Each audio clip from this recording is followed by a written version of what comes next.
हमारे साथ में मौजूद है कथावाचक नानकचंद शर्मा।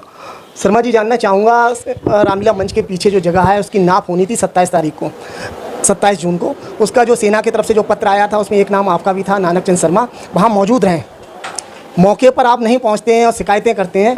देखिए, सबसे बड़ी बात है अभी जो हमारे तहसीलदार साहब श्री शेर बहादुर जी जो पैमाइश करा रहे हैं, उनके पास ना तो डिफेंस का कोई लेटर है और ना ही राष्ट्रीय राजमार्ग का कोई लेटर है, और केवल हवा में पैमाइश चल रही है, केवल माफियों को संरक्षण देने के लिए। अभी जो लेटर आया था 27 तारीख को, कहाँ से आया था? जी, 27 तारीख को जो पत्र जारी हुए थे 27 तारीख के लिए, वो डिफेंस लेटर जारी किए और तहसीलदार ने इतनी जल्दी कर रहे हैं, जबकि कितनी पैमाइशें, कितने दाखिल खारिज तहसील में रुके हुए हैं, लेकिन माफियों के राजनीतिक दबाव में यही पैमाइश बहुत जल्दी की जा रही है। नहीं, 27 तारीख को जो बुलाया गया था, जो भी इसमें प्रतिवादी हैं, उसमें आपका नाम था कि नानकचंद शर्मा भी वहाँ पहुँचे, प्रेम शंकर का नाम था। आप नहीं पहुँचते हैं और शिकायतें करते रहते हैं, फिर आपत्ति करते हैं कि ये जो नाप हुई है गलत हुई है। मौके पे क्यों नहीं आते हैं आप? बिल्कुल सही कह रहे हैं। अभी एक आध दिन पहले गाड़ी हमारे घर के बाहर से निकली थी, तो माफिया गिरोह के लोगों ने ही हमको धमका के गए थे कि अगर तुम रामलीला में दिखाई दिए तो तुमको पौनियां छोड़ा देंगे। इसकी वजह से मौके पर नहीं पहुंचे। नहीं, ऐसा कोई बात नहीं थी। हर आदमी को अपनी जान प्यारी होती है। जब हम लोग को हमारे साथ वो लोग मारपीट कर चुके हैं और भाई देव हमारे साथ कोई घटना घट जाती तो हमारा पूरा परिवार बेकार हो जाता। नहीं, मारपीट किन लोगों ने करी? मारपीट जैसे सत्यम गुप्ता है, अंकित रस्तोगी है, पंकज राठौर हैं और चित्तेश खंडेलवाल हैं, और ये सब लोग सम्मानित हो गए। वेद प्रकाश रस्तोगी, आर्य जी हैं, अंकित रस्तोगी जैसे लोगों ने हम पर हमला किया। नहीं, तो अभी किसने धमकी दी? आप कह रहे हैं वो ये गोली मार देंगे, ये किसने कहा? हमारी धमकी तो लगातार सत्यम गुप्ता है, और तुम्हारे वो कौन है, पांडे जी हैं, क्या नाम उनका, वो ढाबा वाले, वो पंडित जी हैं, और इन लोगों ने धमकाया कि अगर तू साले अगर दिखाई दिया रामलीला के अंदर तो सबसे पहले पौनिया तेरे ऊपर पड़ेगी और थार गाड़ी से दबा देंगे। नहीं, कब कहा? ये 27 तारीख पहले हमको धमकी दी गई थी। 25 तारीख में शिकायत करी आपने? नहीं, हम शिकायत थाने में करेंगे, हमारी सुनी नहीं जाएगी। ऐसे तो शिकायतें आप करते हैं, आप ऑनलाइन शिकायतें कर देते इस पे? वो तो सब करी आपने? नहीं, हम क्यों शिकायत करें? हम अपना बचाव खुद करेंगे। पुलिस हमारे साथ नहीं है, सीओ हमारे साथ नहीं, कोतवाल हमारे साथ नहीं, आईटीएम हमारे साथ नहीं, तहसीलदार हमारे साथ नहीं, तो शिकायत करने का फायदा क्या है? हम अपनी सुरक्षा अपने खुद देखेंगे। शिकायतें किसे कर रहे हैं फिर? आखिर मकसद क्या है फिर शिकायत करने का? बिल्कुल सही कह रहे हैं। आखिर देखिए, आखिर आपने एक क्वेश्चन गोपाल गुप्ता पूछा होगा नानकचंद शर्मा के साथ कौन है। अब तो निरे लोग आ गए, सेना भी आ गई, गांव के लोग काफी लोग आ गए। अब क्यों नहीं पैमाइश हुई बढ़िया करके? अरे भाई, तुम्हारे 30 आप कैसे कह देंगे बढ़िया करके नहीं हुई? जब आप वहाँ पहुंचे ही नहीं है तो आरोप क्यों लगा रहे हैं फिर? या तो आप वहाँ मौके पे होते, आप देखते कि पैमाइश गलत हो रही है, आपत्ति करते हैं। आप तो घर पे बैठे हैं, घर पे बैठ के शिकायतें करते हैं। मौके पे जब अधिकारी पहुंचते हैं वहाँ नानकचंद शर्मा होते ही नहीं है वहाँ। हाँ, वो घर बैठे रहते हैं, बाद में आपत्ति करते हैं, फिर शिकायतें करते हैं, बोले साहब पैमाइश गलत हुई है। नहीं, आपका क्वेश्चन बिल्कुल सही है। वो जमीन मेरी तो नहीं, वो राष्ट्रीय राजमार्ग संपत्ति है, सेना की जमीन है। मैं अपना उन मटर थोड़ा कराऊंगा? नहीं, वहाँ सेना के लोग हैं, वहाँ प्रशासन के लोग हैं, पुलिस के लोग हैं, तब भी आपको डर है? अरे फिर क्या बात का डर है भाई? अरे अभी तो तुमने देखा होगा, आजम खान ने ये बात कही है कि पुलिस मेरी सुरक्षा नहीं कर सकती। जब बड़े बड़े पुलिस वालों के सामने अदालत के बीच गोलियां चल रही हैं, लोग मारे जा रहे हैं, जज साहब कुर्सी के नीचे घुस रहे हैं। पैमाइश को कैसे गलत बता देंगे फिर आप? जब मौके पे है नहीं आप वहाँ पे, तो कैसे कह देंगे कि पैमाइश गलत हुई है? जी, पैमाइश को गलत हम इसलिए बताएंगे जब हमारे स्थायी लोक अदालत में मुकदमा लिखा हुआ है, जब स्थायी लोक अदालत में बात चल रहा है, जब तक पैमाइश का नक्शा नजरी वहां तक नहीं पहुंचेगा तब तक वो पैमाइश उचित मानी नहीं जाएगी। आपको पता है पहुंचा है नहीं पहुंचा है? क्या पता पहुंचा हो? नहीं, इसके लिए आप घर बैठे कैसे पता लग गया आपको? बिल्कुल सही कह रहे हैं। उसका मूल कारण है कि स्थायी लोक अदालत बरेली ने सिविल वकील साहब को और राजस्व वकील लेटर लिखा हुआ है कि अभी तक यहाँ पर जो है एसडीएम तहसीलदार द्वारा पैरवी नहीं की जा रही है और ना ही नक्शा नजरी दाखिल किया है। तो कोर्ट की बात सही ना कि मेरी बात सही? तो आपत्ति क्यों कर रहे हैं आप? जो लोग निर्माण करवा रहे हैं वो ये कह रहे हैं किसी लालच में ये निर्माण नहीं होने दे रहे हैं, इनकी मांग है, कुछ इनकी डिमांड है, वो पूरी हम नहीं कर रहे हैं, इसलिए ये आपत्ति कर रहे हैं। देखिए, सबसे बड़ी बात है, अगर हमारी डिमांड पूरी करना चाहते थे या हमें कोई लालच होना चाहता था तो हम फिरते। हमने अपनी मार खाई है, हमारे गले में आज भी दर्द होता है, हमारी रीढ़ में आज भी दर्द होता है। सत्यम गुप्ता ने, अंकित रस्तोगी ने बढ़िया करके चंद्रन गुप्ता ने मारा, और क्या कहते हैं चित्तेश खंडेलवाल और पंकज कुमार राठौर ने हमारे दोनों हाथ पकड़ लिए। तो हमारी ये लालच था क्या? पिटने का भी लालच होता है क्या? तो दोनों तरफ से तहरीरें गई हैं, वो कह रहे हैं हमारा सिर फोड़ दिया आपने। लेकिन बहुत खुशी बात थी, उनने वो क्या कहते हैं बुलडोजर सबने सिर फोड़ लिया। और ये बात चित्तेश खंडेलवाल को रहे हैं, अरे सत्यम रस्तोगी, अरे सत्यम गुप्ता, अरे अंकित रस्तोगी, तूने मुझे फंसा दिया। और उसने गुस्सा मारकर उन्हें सिर फोड़ लिया और तेज देख चला गया। एफआईआर दर्ज करती पुलिस। किनका? सत्यम रस्तोगी का नाम ले रहे हैं? श्याम रस्तोगी किनका ले रहे हैं? हम सत्यम गुप्ता और अंकित रस्तोगी, जिनके पिता का नाम है वेद प्रकाश रस्तोगी, जो आर्य समाज का संचालन करते हैं, वे लोग सरकारी संपत्ति कब्जा कर रहे हैं। फिर कौन किस पे धन पे विश्वास करेगा? सरकारी कैसे सिद्ध कर रहे हैं आप? सरकारी से कहाँ सरकारी है? होने के लिए सेना ने आपत्ति करी है। अब ये लोग हाईकोर्ट जाए, अब तो सेना आपत्ति करने आ गई है, अब तो बात ही खत्म हो गई। अगर वो सेना की संपत्ति पे कब्जा नहीं होता तो सेना में क्या बेवकूफ अधिकारी बैठे? 4 बार पैमाइश हो चुकी है उसकी, चारों बार आपको बुलाया गया, चारों बार पैमाइश हुई, पैमाइश के बाद में आपने आपत्ति करी उस पर। देखिए आदरणीय सचिन, आपसे आग्रह करना चाहेंगे, आज तक इस पूरे भूखंड की कोई पैमाइश नहीं हुई। जैसे आपने देखा होगा, कोई नदी में आदमी डूब जाता है, उसको ढूंढने के लिए गोताखोर जाते हैं तो उनका निशाना केवल उस पर होता है कि ये सब कहाँ है। आज तक जितनी पैमाइश हुई उसमें यह देखा गया कि सत्यम गुप्ता का कब्जा कैसे कराया जा सकता है, निर्माण कैसे कराया जा सकता है। तो कभी जो है वो फीता इधर पड़ रहा है, कभी फीता इधर पड़ रहा है, कभी फीता उधर पड़ रहा है। सही मायने में फीता कभी नहीं डाला। रोकने वाला भी तो नहीं था कोई मौके पर। अगर वहाँ पे दूसरे पक्ष होता, वो मना करता, उन्हें बताता कि साहब यहाँ से नहीं, यहाँ से नाप करो, अपनी बात रखने वाला भी तो नहीं है कोई वहाँ पे। आप जाते क्यों नहीं है? सबसे पहली बात तो यही है। मैं समझता हूं आज जो मेरी लड़ाई जिससे चल रही वो नवाबगंज सबसे बड़े दबंग आदरणीय श्री रामनाथ गुप्ता का परिवार है, जो रामलीला सोसाइटी के पूर्व अध्यक्ष भी है और वही रामलीला नुकसान पहुंचा रहे हैं। आज उनके सामने एकदम लड़ने कैसे हिम्मत कर जाएंगे भाई? आप आइडिया लगा भी, इनके लड़के एक से एक बढ़िया बहादुर है, किसको बीच चौराहे मारे, किसको बाईपास मारे, किसको बरीली ले जाकर मारे, उनको खुली छूट पुलिस ने दे रखी है। बोले आप नानक चंद को कहीं मारो पीटो, हम एफआईआर दर्ज नहीं करेंगे। गाटा 196 और 198 यही तो है गाटा संख्या। देखिए गाटा 196, गाटा संख्या 195, 98 काखा, इनके बैनामों में आपस में बड़ा विरोधाभास है। कमी क्या लग रही है आपको? गाटा संख्या 198 के क्रेता विक्रेता यहां कह रहे हैं कि हम बाईपास रोड पे हैं, 196 वाले कह रहे हैं हम बाईपास रोड पर। अब रामलीला के श्री अरविंद शुक्ला ने जो सोसाइटी का नवीनीकरण कराया है उसमें एक नक्शा नजरी दाखिल किया है। उसमें रामलीला सोसाइटी यह कह रही है कि हमारे रामलीला के मंच और रामलीला का कार्यालय बाईपास रोड पे। अब बताइए इस विरोधाभास को एसडीएम को संशोधन करने का अधिकार नहीं है? यह पूरा प्रकरण हाईकोर्ट के क्षेत्राधिकार में आता है। ना सिविल कोर्ट का अधिकार है, ना एसडीएम कोर्ट का अधिकार है, केवल हाईकोर्ट का अधिकार है। बैनामा में यह विरोधाभास कैसे है? अब बैनामा में विरोधाभास और पैमाइश अलग। 198 की पैमाइश हो रही है रामलीला मंच के पीछे और उनका बैनामा ये कह रहा है हम बाईपास रोड पर। तो आईटीएम साहब ये पैमाइश क्यों गलत करा रहे हैं? पैमाइश तो यही गलत हो गई। बैनामा कुछ बोल रहा है, पैमाइश कुछ बोल रही है। इसके हमारे पास बैनामा है, इसके हमारे पास प्रूफ है, हमने दे दिए हैं सब। नहीं, जो प्रशासनिक अधिकारी उन्हें पार्टी आप क्यों नहीं बना रहे हैं? फिर उन्हें भी पार्टी बनाया अगर संतुष्ट नहीं है आप। ठीक है, सुनो ध्यान से। इसलिए तो मैं कह रहा हूं कि माननीय स्थायी लोक अदालत बरेली में उपजिलाधिकारी नवाबगंज, तहसीलदार नवाबगंज, रक्षा संपदा अधिकारी, राष्ट्रीय राजमार्ग, ये प्रतिवादी बने हुए हैं। प्रतिवादी हैं ये? जी प्रतिवादी हैं। और सुनिए, आदरणीय क्षेत्राधिकारी पुलिस श्री चमन सिंह चावड़ा, नंबर श्री राजीव कुमार कोतवाल जी नवाबगंज जुडिशियल मजिस्ट्रेट में पार्टी बने हुए हैं। तहसीलदार नवाबगंज जुडिशियल मजिस्ट्रेट कौन पार्टी बने हुए, सामने खड़े हो ना। नहीं, आपके पास में आधार क्या है? आपने जो आपत्ति करी उसमें क्या दिखाया है? बिल्कुल सही कह रहे हैं। राष्ट्रीय राजमार्ग की अधिनियम धारा 42 पढ़िएगा, आप अपने मोबाइल में सर्च करिएगा।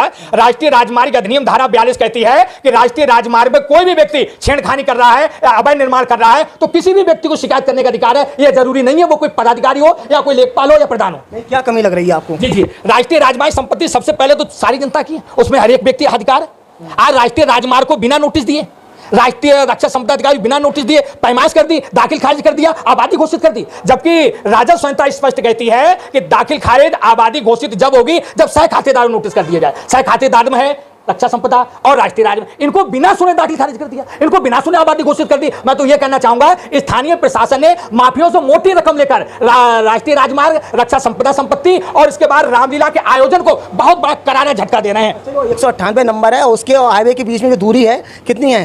देखिए सबसे बड़ी बात यह है 198 और 196 राष्ट्रीय राजमार्ग का सर्कुलर यह कह रहा है कि नगर पालिका टाउन एरिया जहां पर है वहां 20 मीटर दूरी तक निर्माण किया जा सकता है। अगर जहां टाउन एरिया नगर पालिका नहीं है वहां 30 मीटर दूरी तक निर्माण किया जा सकता है। भले चाहे वो गाटा संख्या का अधिग्रहण हुआ हो या ना हो, मुआवजा दिया गया हो या ना दिया गया हो, लेकिन निर्माण नहीं हो सकता 30 मीटर तक। जी आप जहाँ पे बैठे हैं मुझे लग रहा है 20 मीटर होगी दूरी वहाँ से, जिस जगह आपका विवाद चल रहा है, जहाँ पे आप शिकायतें कर रहे हैं उससे 20 मीटर दूरी पे आपका आवास है। कितनी दूरी है इसकी हाईवे से आपके मकान की? आज की तारीख में 84 फीट पे मेरा निर्माण करा हुआ है इससे। और जबकि हाईवे 20 मीटर में कितना बैठ रहा है? सुनो हम आपका प्रश्न बहुत बढ़िया है, ये नहीं कि गलेबान दूसरा झाको अपने झाको। तो राष्ट्रीय राजमार्ग ये कहता है अगर फिर भी अगर 30 मीटर तक अगर निर्माण नहीं करना चाहते हो तो 75 फीट के नीचे तो आप जा ही नहीं सकते, क्योंकि जब ऐसा लिखा है कहीं पे? हाँ, हम तुम्हें लिखा दिखाएंगे। आपका 84-90 से कम है तो आप इस तरीके की बातें कर रहे हैं। सुनो राष्ट्रीय राजमार्ग अधिनियम धारा 42 को जैसे ही खोलेंगे उसमें लिख जाएगा 75 फीट लिखा हुआ मिलेगा। मैं नहीं कह रहा हूं, उसमें लिखा हुआ मिलेगा। जब मैंने अपना निर्माण कराया था तो लेखपाल ने मेरे मकान की पैमाइश की थी और मकान के पैमाइश के बाद जहां उसने चिन्हित किया उससे भी मैंने 5 फीट दूरी हट के निर्माण कराया। अच्छा, इस मकान में जहां आप रह रहे हैं यहाँ पे जो विपक्षी है उनका आरोप ये रहता है, इसमें भी विवाद चला काफी, जिसकी ये जगह थी उनसे काफी विवाद चला, काफी मुकदमाबाजी हुई, प्रेशर बना के आपने मकान अपने नाम करवाया, ऐसा कुछ भी है? मैंने पिछली बार में आपको बड़ा बयान दिया था सचिन जी, और बता दें, लोगों का सवाल है ये। सचिन जी मैंने उस बात भी बयान दिया था कि मुझे कोई ऐसा व्यक्ति मिल जाए कि मेरे खिलाफ शिकायत कर दे, ईश्वर की कृपा से मैं माला माल हो जाऊं। बैनामा आपके नाम हो गया है, शिकायत करने का कोई मतलब नहीं है, लेकिन क्या विवाद था ऐसा? मैं ये पूछ रहा हूँ ना, पहले कोई विवाद हो, फिर प्रेशर, कोई मुकदमा? कोई विवाद नहीं था। विवाद केवल हमको कमजोर करने के लिए छड़ाया गया। नानक चंद कमजोर आदमी है, लाभो विवाद करके देखने पता लगा शिकायत करता दिखाई ना दे, भाग गए बेचारे 2-4 किलोमीटर ना आए। और हम दरोगा जी जब हमारे घर पर आए थे वो नानक जी ने शिकायत करी, हमने चलो थाने चलने, उन्हें बुला के लाओ। उन्होंने फोन को शिव कुमार शुक्ला दरोगा जी थे, बोले नानक जी थाने में बैठे आप आ जाओ। बोले भैया हम ना आया, क्यों ना आ रहे? तो हमने नानक चंद थाने बुला लाए तो शिकायत करता बात गए। और हम ऐसे शिकायत करता है कोर्ट में सामने खड़े। अच्छा जी, और आदरणीय सचिन जी, हम फिर बताना देना चाहते हैं, अभी आपके गोपाल गुप्ता ने ये कहा था कि हमारा प्रेम रस्तोगी से बड़ा तालमेल है। कहा नहीं कहा कि प्रेम रस्तोगी और नानकचंद? नहीं, आपका तो फोटो वायरल हुआ था जिसमें प्रेम शंकर प्रधान है, आप हैं, रस्तोगी जी हैं, तीनों एक साथ घूम रहे हैं, तो उनका यही कहना था कि ये तीनों लोग एक हैं। आपने बहुत अच्छे इस क्वेश्चन पर हम जवाब देने के लिए, इसलिए हमने आपको फोन कर बुलाया था कि भाई सचिन जी कहाँ हो। अरे भाई, प्रेम रस्तोगी के भाई का नाम है वेद प्रकाश रस्तोगी, और वेद प्रकाश रस्तोगी के सुपुत्र हैं अंकित रस्तोगी। अंकित रस्तोगी ने जब हम पर हमला किया है तो प्रेम रस्तोगी तो मित्रता क्यों करेंगे, हम दोस्ती क्यों करेंगे? अब तो एक ही सवाल है, चाहे वो बनिए समाज के लोग हो, चाहे सुनार के समाज के लोग हो, अगर उनके घर से कुत्ता भी लेकर के आ रहा है तब भी हमें पता लगे हमको काट खाएगा, तो हम इन लोगों से दोस्ती करके अपनी जिंदगी बर्बाद करेंगे? हमारा परिवार पूरा दहशत में है कि कभी भी हमारा मटर हो सकता है। फोटो वायरल हो रहा है आपका, फोटो वायरल हो मौके की नहीं, फोटो वायरल हो रहा है, तीनों लोग हंसते हुए जा रहे हैं। देखिए, एक सोचने बात है, फोटो वायरल होना ना होना लग बेटर होता है, लेकिन हमसे तो होता क्यों नहीं है? आप कह रहे हैं मैं मिलता नहीं हूँ, कोई मतलब नहीं है, देखिए लेकिन फोटो कहाँ से आ गया आपका? सचिन रस्तोगी कोई फोटो मेरी नजर में आया नहीं। आप बताओ कोई फोटो वायरल अगर हमारा प्रेम रस्तोगी साथ हो, बताओ कोई। चलो दिखाओ दिखाओ दिखाओ दिखाओ फोटो दिखाओ आप। मैं दिखा सकते हो, लेकिन अगर ये फोटो चला भी है तो वो दोस्ताना मित्रता नहीं है, कोई भी सादोबाद बातें हो सकती है। आरोप लगाया वो बता रहा हूँ। बताइए बताइए, लगाइए, बिल्कुल लगाइए। फोटो मैं अभी खबर में लगाऊंगा। नहीं नहीं लगाइए, बिल्कुल। हम तो ये चाहते हैं कि आप अपने मोबाइल चैनल पर निष्पक्ष समाचार छापें, ऐसा नहीं कि हम उससे जो है तालमेल करें। तालमेल मैं करता ही नहीं हूँ, आपको लग रहा है तालमेल? जितने कड़वे आप प्रश्न करना चाहें वो सने, लेकिन एक बात और कहूंगा, इस रामलीला को संपत्ति खेदने के लिए नवाबगंज अनेक लोग, जैसे हमारे जाने पहचाने आदरणीय रमेश गंगवार जी दलेर नगर, उन्होंने भी मना कर दिया, हम ये जमीन नहीं लेंगे, इसमें रामलीला का मतलब है। नवाबगंज बड़े बड़े प्रॉपर्टी डीलरों ने इस प्रॉपर्टी से लेने मना कर दिया, अगर खरीदी तो पूर्व रामलीला सोसाइटी अध्यक्ष श्री रामनाथ गुप्ता और पूर्व रामलीला सोसाइटी अध्यक्ष श्री रामूर्ति लाल गुप्ता, जो रामलीला की दिखाने की दुहाई करते थे, आज उन्हें रामलीला बंद करा। इसके अलावा और भी जनसेवा के माध्यम है, उन्हें क्यों नहीं पकड़ते हैं आप? जैसे गौ सेवा है, इतने गौवंश हैं, बीमार हैं, जख्मी हालत में हैं, उनकी आप कभी सेवा करते हुए नहीं देखते हैं। नाला नाली कहीं पे बंद पड़े हैं तो वहाँ उसके ऊपर जो निर्माण है उसको लेकर तो शिकायतें करते हैं आप। अगर नाले के ऊपर निर्माण है उसको लेकर शिकायतें करते हैं, लेकिन जो नाले नीचे से बंद है उसको लेकर शिकायतें नहीं करते हैं आप। देखिए, अब तो सुनो, जो साधारण सी जो समाज सेवा है उस पर बिल्कुल सक्रिय नहीं रहते हैं आप, उस कामों में सक्रिय रहते हैं जहाँ पे बहुत ज़्यादा विवादित और बहुत महंगी जगह है, महंगी संपत्ति है, उसको लेकर आप मामला छेड़ते हैं। आपने बड़ा वाजिब क्वेश्चन किया है। अब तो नाली नाला सफाई की तो शिकायत करने की जरूरत नहीं रही। नहीं, इससे पहले सफाई अभी हुई है, 15 दिन पहले सफाई हुई है। आप शिकायतें 5 साल से कर रहे हैं। अब तो नवाबगंज का ऐसा वादशाह बन गया नीरेंद्र सिंह राठौर, उनका खुद ही हथौड़ा चल रहा है। अब तो जब नाला भी टूटेगा तो नाले जिसकी दुकान होगी वो भी टूटेगा। और ध्यान रखो सचिन जी, अगर एक समान नाला नहीं टूटे, एक समान कार्रवाई नहीं हुई तो नीरेंद्र सिंह राठौर के खिलाफ हाईकोर्ट में याचिका मैं दाखिल करूंगा। ये नहीं कि केवल हीरालाल का और उन्हें वो तोड़ दिया और बाकी लोग बच जाए। कई लोगों की दुकानें नाले के ऊपर है, उन पे भी हथौड़ा चलाया नीरेंद्र सिंह राठौर। अगर उन्हें एक समान कार्रवाई नहीं करी तो नारेचंद पहले आदमी होंगे कि नीरेंद्र सिंह राठौर के खिलाफ हाईकोर्ट में याचिका दाखिल करें। कहां पे दुकानें आपको लग रहा है नाले पे हैं? कहां पे हैं? अरे ये तो वो तो एक समान सब पे कार्रवाई कर रहे हैं, आपको लग रहा है भेदभाव है कुछ? अरे क्यों नहीं भेदभाव, अभी तो है ही भेदभाव, तो आगे पता लगेगा। कहां भेदभाव है बताएं ना, कैमरे के सामने बोले कहां भेदभाव कराया उन्होंने? तो अब आगे पता लगेगा। आप बताएं ना, अभी जब आपने कही क्यों ये बात, कौन कौन सी जगह पे निर्माण है जहाँ पे उन्होंने कार्रवाई नहीं करी है, वो जगह बताएं। सचिन जी, नीरेंद्र सिंह राठौर बहुत ही निष्पक्ष ईमानदार व्यक्ति हैं। अभी हम उन पे कोई सवाल जब खड़ा करेंगे जब उनकी ईमानदारी पे कोई हमें शिकायत मिलेगी। अभी तो शुरुआत करी उन्हें हीरालाल शर्मा जी से, अब हीरालाल शर्मा के बाद रस्तोगी भी आएंगे, बनिए भी आएंगे, सब लोग आएंगे, तब हम देखेंगे तुमने हीरालाल शर्मा पे तो कार्रवाई करी, लेकिन राजीव गुप्ता की दुकान कार्रवाई क्यों नहीं की? वो भी तो नाली ऊपर बनी हुई है मित्रवर, वो भी तो नगर पालिका एक्ट के विपरीत है। केवल क्या यहीं पर बुलडोजर चलेगा? यहाँ पर नन्हेलाल होटल को गिराया गया, सबको गिराया गया। राजीव गुप्ता की शराब की दुकान बनी हुई है, वो नाले के ऊपर है, क्या उस पर बुलडोजर चलाएंगे नीरेंद्र सिंह राठौर? तब पता लगेगा। आप नेता हो, वरना खत्म कर दो, इस्तीफा दे दो चेयरमैनी से।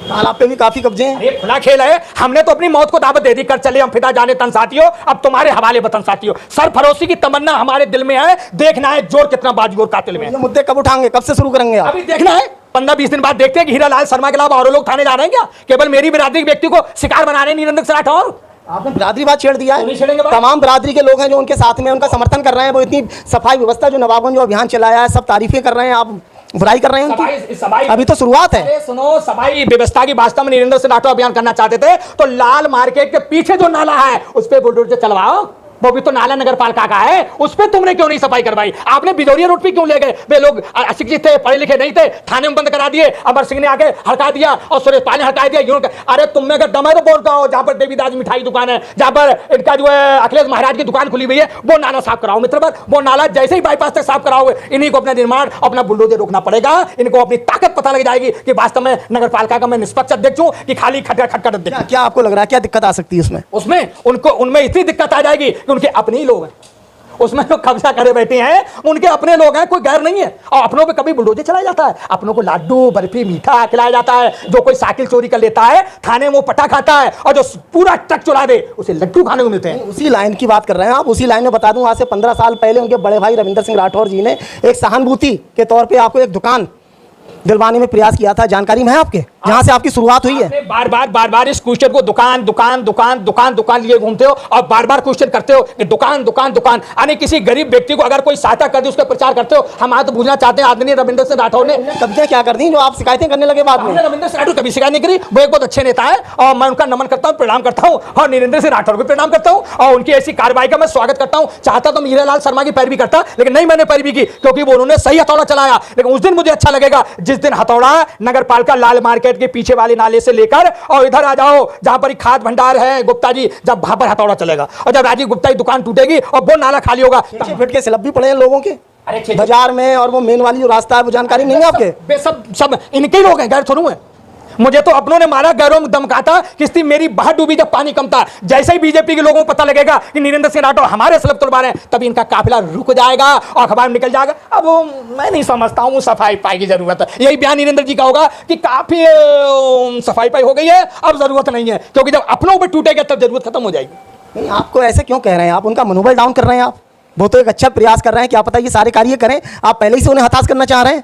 क्या आपकी सोच है? लोगों के लिए हताश करना, उनका मनोबल डाउन करना, ये चाहते हैं आप? आज तक इस नवाबगंज के आईटीएम साहब ने, नवाबगंज सीओ साहब ने, तहसीलदार साहब ने, नगर पालिका ने, सुना होगा तुमने, आज ठेले हटाए गए, आज फड़वाले हटाए गए। वाली बात और बता दें, दुकान वाली बात छेड़ी आप कर रहे हैं, दुकान दुकान दुकान बार बार रिपीट कर रहे हैं, तो वो बता दें कोई एहसान आप बिल्कुल नहीं मानते हैं किसी का? आपसे आग्रह करना चाहते हैं, इसी नवाबगंज नेता आदरणीय साला ताज जी बसपा में भी रही, वो इत्यादि मिल्लत में भी रही, तब उन्हें आपने साला ताज से क्वेश्चन नहीं इस बात कहा होगा कि तुम किसी के सगे नहीं। आप हमसे इसलिए क्वेश्चन कर रहे हो, तुम्हें मुझसे डर नहीं, तो तुम खुद दबंग अपने पत्रकार हो, वो नाचे, तुम्हें डरने की क्या जरूरत है? यानी तुम इतने कड़वे कुछ जवाब देना। आप इतने कड़वे से, देखिए सचिन जी, आप हमसे कड़वे इतने क्वेश्चन कर रहे हैं क्योंकि आप खुद दबंग पत्रकार हो। आपकी भी बोलती बात घिग्गी बन जाती है, यानी साला तार के सामने, रविंदर सिंह राठौर सामने। मैं सारी बातें पूछता हूँ, मैं आपसे पूछ रहा हूँ, आपको दुकान दी नहीं दी ये बताएं? दुकान दी तो मैंने। आप शिकायतें क्यों कर रहे हैं? क्यों मनोबल उनका डाउन कर रहे हैं? अगर कोई काम सही कर रहे हैं वो लोग, अभी तो शुरुआत है, आगे क्या पता सारे काम सही हो।